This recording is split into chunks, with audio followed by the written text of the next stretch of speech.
How to fix time zone can't be changed in Windows 11. Hello friends, Windows 11 24 is to users who are logged in to standard accounts cannot change the time zone as the control for this setting is missing. Nevertheless, you can change the time zone another way. Follow the steps. Right click on Start, select Run, type timedate.cpl,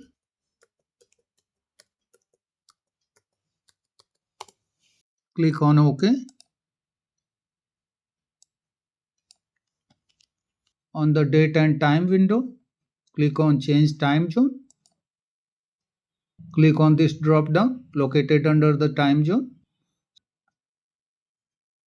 Select your preferred time zone. Click on OK. Click on Apply, then on OK. Apart from this, you can change the time zone after logging into administrator account.